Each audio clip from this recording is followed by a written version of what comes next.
Hello, my travelers. Do you love ocean cruising but are now considering a river cruise? Today I'm chatting about the 10 key differences between ocean cruise and river cruising to see if river cruising is right for you. But first off, I've got some news from our family. We have a new member. Say hello to Ion, short for Cat Ion.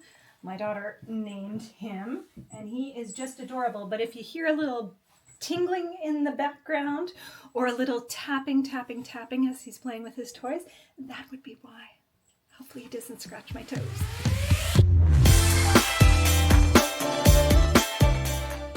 Hello, I'm Alicia with Evening Star Travel, and yes, I'm here to talk about the 10 key differences between ocean cruising and river cruising. And number one on the list, of course, is size. Ocean cruising, you can get these ginormous ships, 5,000, 6,000 passengers on board, whereas with river cruising, it's much smaller, much more intimate. So the max you can really get is 188 passengers. Most of the time it's around 165 on the standard longboats. Number two, views and your scenery. Now on an ocean cruise ship, most of the time your view is the ocean, which, like, don't get me wrong, it's a nice view, but it's kind of boring. Sunsets are gorgeous, but on a river cruise ship, as you're floating along, you're seeing these beautiful landscapes, edges of the river, beautiful cute towns. It can be just stunning sometimes, like really stunning. So number three, ports of call. Ocean cruising, of course, stops usually at really big ports. Oftentimes, where you dock is actually an industrial center, and then you bus into the major areas. It does depend, of course, on the port. Whereas with river cruising, oftentimes it's right in the center of town, and you literally just walk off the ship. Sometimes you're not in the center of town, sometimes you're just off the center of town, but you can still walk off the ship and go walking along the rivers. That's not always the case, but most of the time that is the case. Number four, onboard atmosphere. Of course, with ocean cruising, it's big, it's blitzy, it's casinos, it's big stage productions, it's party pools. Whereas on a river cruise, it's much more intimate, lounging, enjoying a drink, live music, that type of thing. So much more intimate. Now, number five is the destination focus. So with ocean cruising, you're moving around to different countries and different ports of call. And to get to all these different places, you do often have sea days. So sea days are great for relaxing, but you could be enjoying the destination. You can relax at home.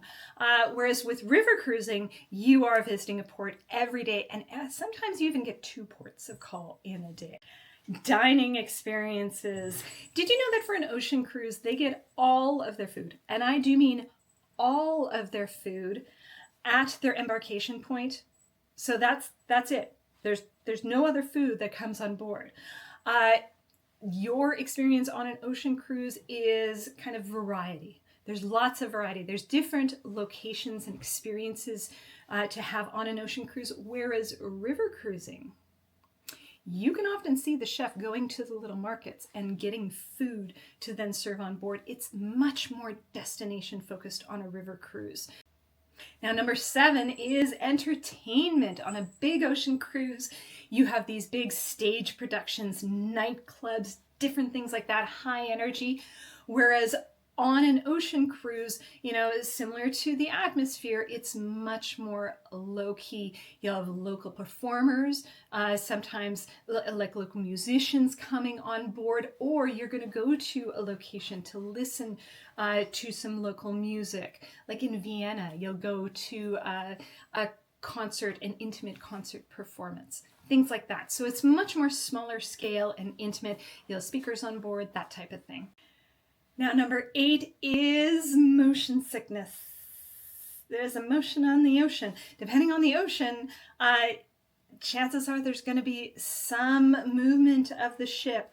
Some ships are better than others, some locations are better than others, but generally they all have a different variety of this. With river cruising, there's virtually no motion sickness. There's very little movement on the boat. There is one exception to this, and I would say in the canals around Amsterdam in the Netherlands, you can sometimes get a little bit of motion just because they're more exposed to currents and tides from the ocean itself.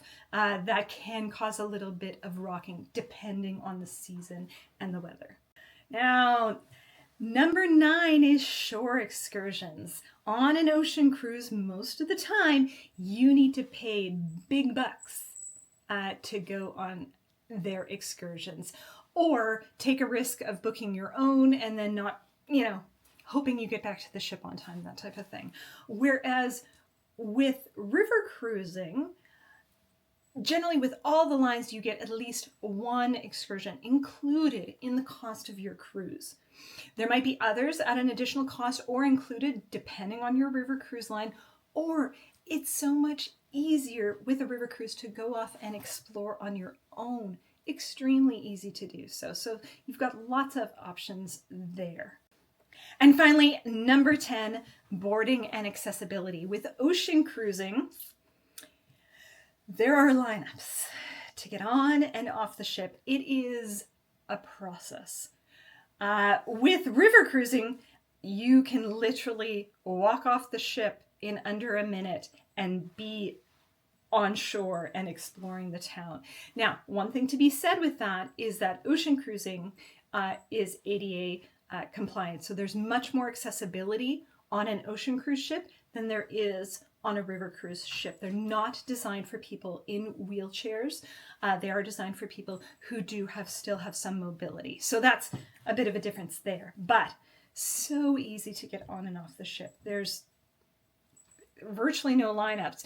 Or if everybody's going off on an excursion, there can be a couple seconds of delay, but it's nothing compared to ocean cruising.